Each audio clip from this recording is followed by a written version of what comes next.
बिस्मिल्लाहिर्रहमानिर्रहीम। अस्सलाम वालेकुम डियर स्टूडेंट्स, मैं हूं हबीबुल्लाह कमर और आप देख रहे हैं theITeducation.com YouTube channel. Dear students, CS504 introduction to software engineering का ये दूसरा शॉर्ट लेक्चर है जो मैं आज आपके साथ डिस्कस करूंगा।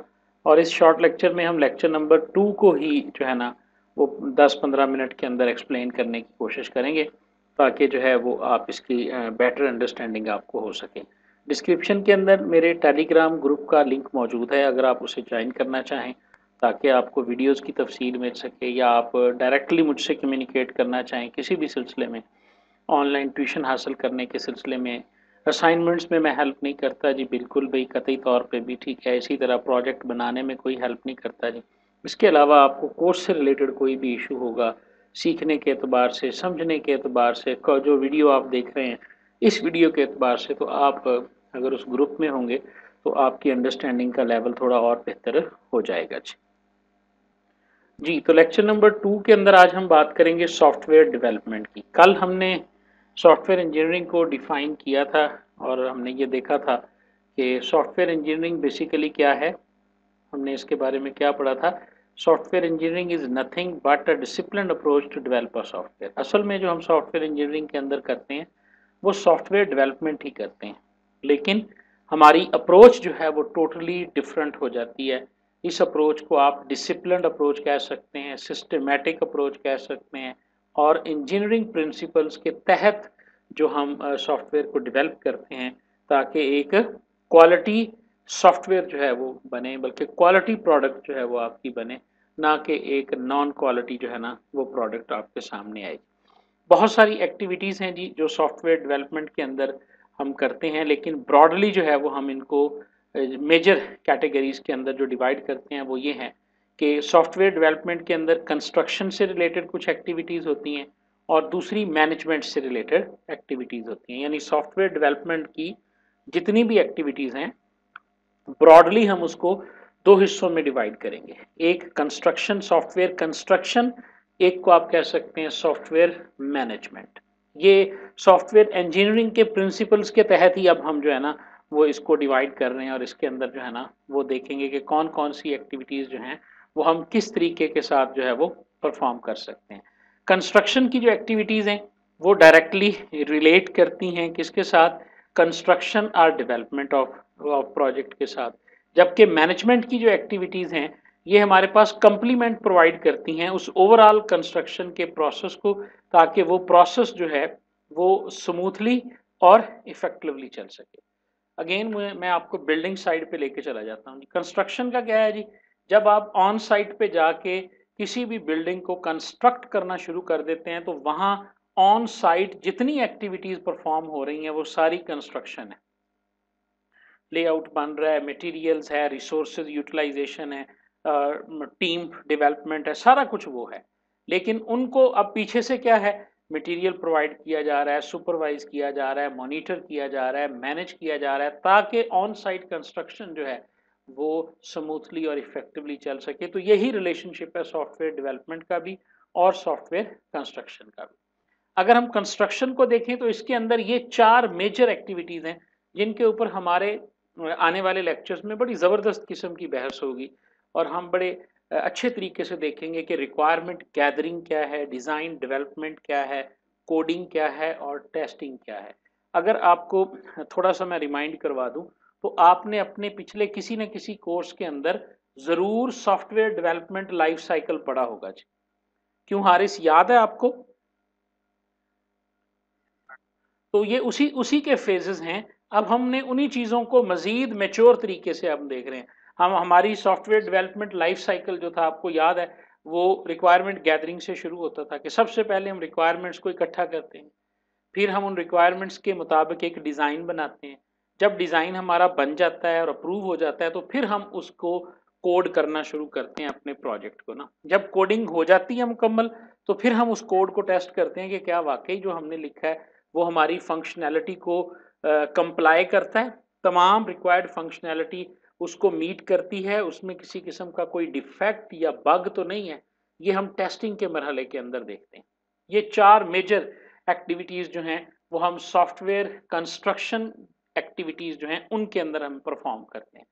अगर हम मैनेजमेंट की बात करें तो इसके अंदर हमारे पास प्लानिंग से शुरू होकर configuration management, quality assurance, installation and training तक सारे काम है। यानी एक टीम बैठी, उसने सॉफ्टवेयर बना दिया, उस सॉफ्टवेयर को बनाने के लिए जो जो रिसोर्सेस चाहिए थे, टीम कैसे बनानी है, वो टीम जो है उसको लीड कौन करेगा, उसके रिसोर्सेस को किस तरह से मैनेज किया जाएगा, प्लान किया जाएगा, ये सारी चीज़ें आपका प्रोजेक्ट मैनेजर कर रहा होता है। ये देखें कितना अच्छा लफ्ज़ लिखा हुआ है कि ये अम्ब्रेला एक्टिविटीज़ हैं। यानी मैनेजमेंट की जो एक्टिविटीज़ हैं, ये अम्ब्रेला एक्टिविटीज़ हैं जिसके शेड के अंदर जो है वो आपकी कंस्ट्रक्शन की टीम जो है वो स्मूथली और सक्सेसफुली जो है वो कंस्ट्रक्शन एक्टिविटीज़ को परफॉर्म करती है। यानी बिल्कुल एक दूसरे के कॉम्प्लीमेंट हैं ये डिफरेंट चीज़ें नहीं हैं। ठीक हो गया। तो इसलिए जो कुछ इसके अंदर होता है, मेजरली प्लानिंग और मैनेजमेंट इसके अंदर होती है। कॉन्फ़िगरेशन मैनेजमेंट इसके अंदर की जाती है कि जब आपका एक सॉफ्टवेयर बिल्ड हो जाता है तो उसकी कॉन्फ़िगरेशन में कौन कौन सी एक्टिविटीज आती हैं। क्वालिटी टेस्टिंग जो है, यानी जब आप टेस्टिंग करते हैं ना, उसके बाद पूरा सॉफ्टवेयर, ये मैं जब हम इस सॉफ्टवेयर की बात करेंगे ना जी, तो उस वक्त ये बात में जहन में रखनी है कि हम एक बड़े सॉफ्टवेयर हाउस और एक बहुत क्वालिटी सॉफ्टवेयर हाउस की प्रैक्टिसेस को के बारे में बात कर रहे हैं। वहां पर डेवलपमेंट की टीम अलहदा होती है, टेस्टिंग की टीम अलहदा होती हैं, और सॉफ्टवेयर क्वालिटी एश्योरेंस की टीम ही अलहदा होती है, डिपार्टमेंट ही अलहदा होता है, जिसे SQA डिपार्टमेंट कहा जाता है। सारा प्रोजेक्ट बनने के बाद बिल्कुल SQA डिपार्टमेंट के पास जाता है, जहां पर उसकी क्वालिटी को असेस किया जाता है कि क्या वाकई ये प्रोडक्ट, देखो ना, क्वालिटी की तारीफ ही हम आगे जाके पढ़ेंगे ना। टेस्टिंग क्या इंश्योर करती है कि have you make the right product, यानी आपने प्रोडक्ट जो बनाई है वो ठीक है, और जो क्वालिटी होती है वो इंश्योर करती है कि आपकी जो प्रोडक्ट है वो क्वालिटी वाइज भी अच्छी है। फिर उसके बाद उस प्रोडक्ट को क्लाइंट के जो साइट होती है वहाँ पे जाके इंस्टॉल करना होता है, उन लोगों को ट्रेनिंग देनी होती है। ज़ाहिर है वो लोग जिन्होंने अब इस सिस्टम का हिस्सा बनना है, उनको ट्रेन करने की, उनकी ट्रेनिंग्स, उनकी सारी चीज़ें जो हैं ये सॉफ्टवेयर मैनेजमेंट के अंदर ही आती हैं।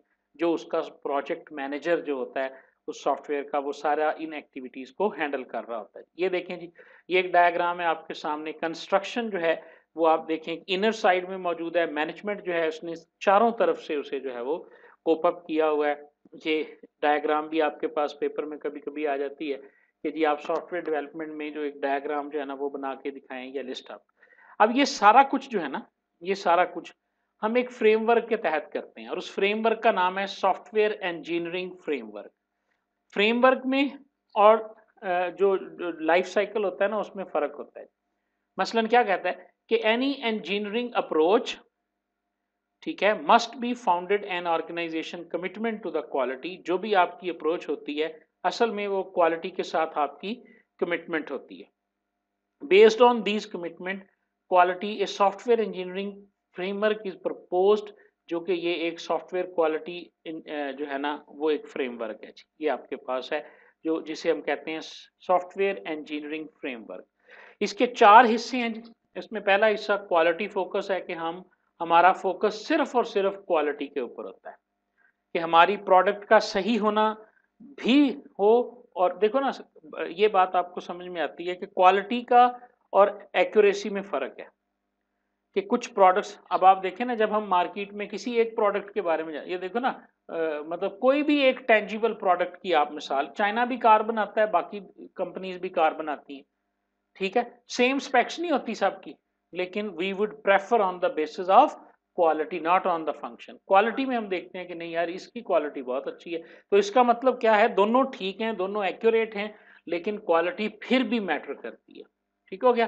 तो क्वालिटी फोकस डिमांड करती है कि आपके जितने भी प्रोसेसेस हैं वो रैशनल होने चाहिए और वो टाइमली जो हैं वो डेवलप होने चाहिए। फिर उसके बाद आप प्रोसेसेस डिफाइन करोगे कि हम रिक्वायरमेंट को गैदर करने का हमारा ये प्रोसेस है, और उस प्रोसेस के अंदर हम ये की प्रोसेस एरियाज बनाएंगे, यानी हर प्रोसेस के की प्रोसेस एरियाज होंगे। इन सब की ना जी आगे तफसील आएगी। उसके बाद आपके पास कौन कौन से मेथड्स हैं, यानी हाउ टू, ये भी आप कहेंगे कि हमने ये किस तरह से, हाउ टू परफॉर्म के रिक्वायरमेंट एलिसिटेशन। तो हम ये कहेंगे जी हम रिक्वायरमेंट को एलिसिट करेंगे, गैदर करेंगे, हम क्वेश्चनेयर के जरिए करेंगे, हम उनके इंटरव्यूज करेंगे, हम उनको को ऑब्जर्व करके देखेंगे, या हम उनके डॉक्यूमेंट्स के अंदर जो पहले से मौजूद मैनुअल सिस्टम है उसको स्टडी करके जो, तो ये हाउ टू का जो है ना ये आ जाएगा। और आखिर में हमारे पास आती चौथी चीज टूल्स हैं जी। वो कौन से टूल्स हैं जिनकी मदद से हम ये काम करेंगे? जैसे मैंने कहा ना कि मेथड के अंदर अब मैंने क्या कहा कि जी हम उनसे ना फॉर एग्जांपल इंटरव्यू करेंगे। अब इंटरव्यू करने के लिए आप बैठे हैं पाकिस्तान के अंदर, क्लाइंट बैठा है यूएसए के अंदर, तो कैसे इंटरव्यू करेंगे?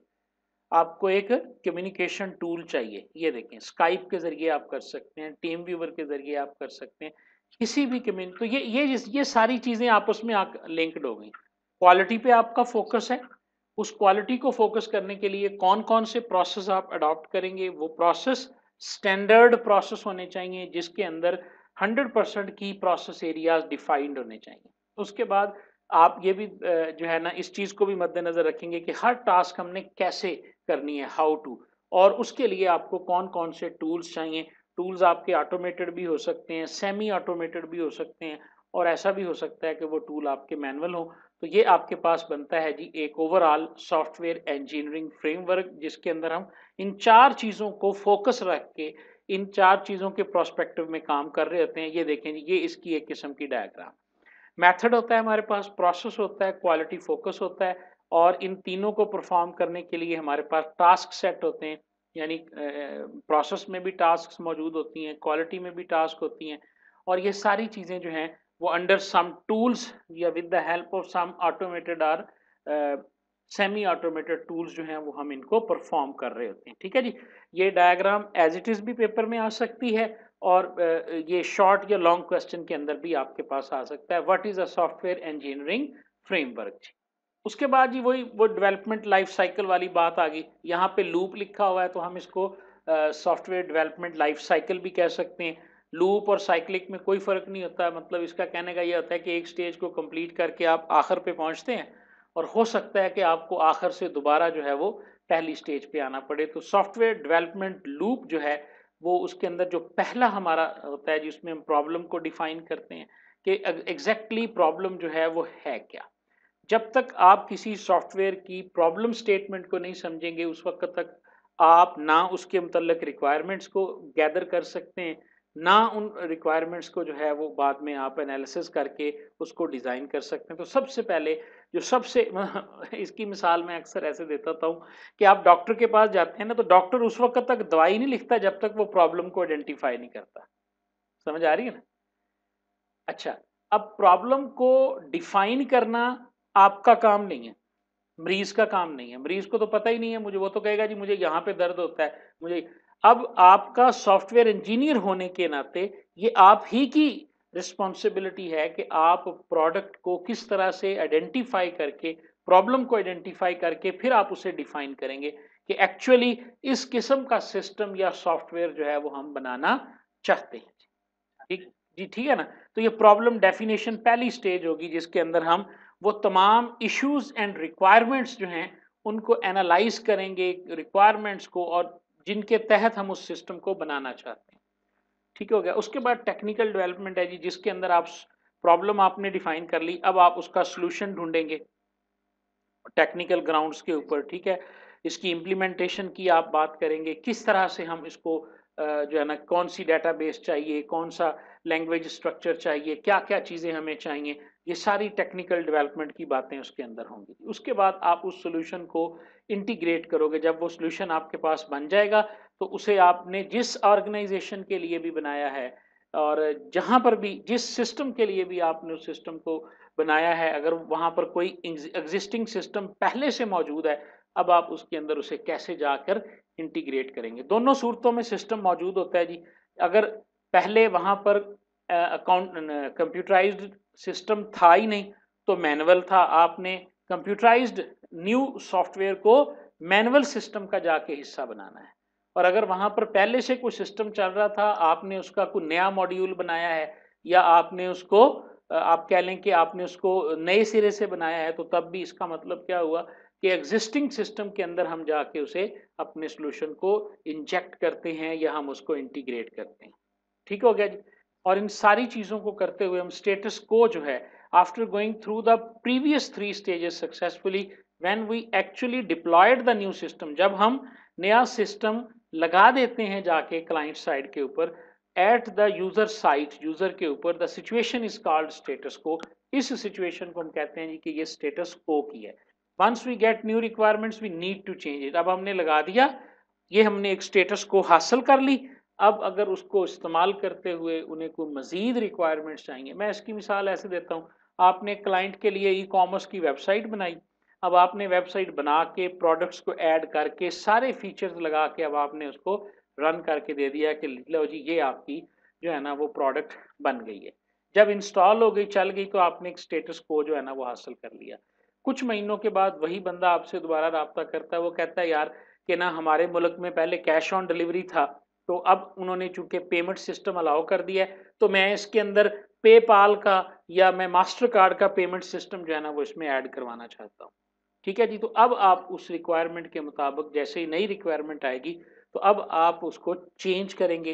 तो इसका मतलब है आपको स्टेटस को जो है वो उसका चेंज करना पड़ेगा। तो ये एक लूप है जिसके अंदर आप इन सारी एक्टिविटीज को परफॉर्म करते हैं। आप देखें जी, problem definition, technical development, solution है, स्टेटस को है, फिर कुछ चेंज आई, फिर आप दोबारा प्रॉब्लम डेफिनेशन, और इस तरह सॉफ्टवेयर की जो लाइफ है ना जी, ये जहन में रखिएगा, ये हमेशा एवोल्यूशनरी है। आप देखिए 1985 के अंदर माइक्रोसॉफ्ट ने विंडोज बनाई थी, और आज 85, 95, 5, 15, 25 यानी 30 साल होने को है या 40 साल होने को है, आज भी वो विंडोज बना रहा है। तो कंटिन्यूसली आपका जो सॉफ्टवेयर है ये इवॉल्व करता रहता है, इसमें मॉडिफिकेशन, एवोल्यूशन, चेंजेस जो हैं वो होती रहती हैं, इसीलिए इसे लूप या साइकिल का नाम जो है ना वो दिया जाता है। ठीक है जी। तो ये सॉफ्टवेयर कंस्ट्रक्शन से रिलेटेड कुछ क्वेश्चंस हैं। मतलब हम सॉफ्टवेयर कंस्ट्रक्शन में प्रॉब्लम को कैसे सॉल्व किया जाएगा, करेक्टरिस्टिक्स उसकी क्या हैं, और इसी तरह हम उसकी एंटिटी को रियलाइज, यानी ये वो बेसिक क्वेश्चंस हैं जो हम वहाँ पर हैंडल करेंगे और उनको देखेंगे। सॉफ्टवेयर इंजीनियरिंग फेजेस हमारे पास कौन कौन से हैं, ये सिंपल हैं, वन लाइनर डेफिनेशन हैं जी। चूंकि ये आगाज हो रहा है तो इसलिए ये सिंपल है, विजन को करेंगे, डिफाइन करेंगे, डेवलप करेंगे, मेंटेन करेंगे, और अगर ये इस तरह करके ये फेजेस में आ गया, वो ऊपर वाला हमारे पास फ्रेमवर्क था, ये सारे सेपरेट चीजें हैं, लेकिन इनके अंदर एक्टिविटीज जो है ना वो सेम टाइप की ही हम डिफाइन कर रहे होते हैं। ठीक है जी। मेंटेनेंस हमारे पास क्या है, इसको थोड़ा सा मैं बयान कर देता हूँ जी। जो एक CS के स्कॉलर हैं बोहम, इन्होंने ये बताया था जी कि हमारे पास जो डेवलपमेंट होती है वो $30 पर लाइन होती है, लेकिन जो मेंटेनेंस होती है वो $4000 पर इंस्ट्रक्शन जो है ना वो होती है। और ये बात तय है कि किसी यानी मैं अक्सर कहता होता हूँ, पंजाबी का लतीफ़ा सुनाता हूँ आपको। हारिस,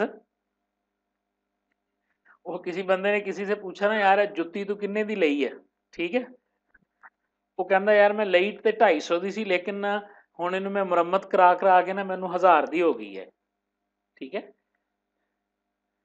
तो बिल्कुल इसी तरह है कि आप मतलब उसकी रिपेयर और मेंटेनेंस कास्ट भी तो पड़नी है ना।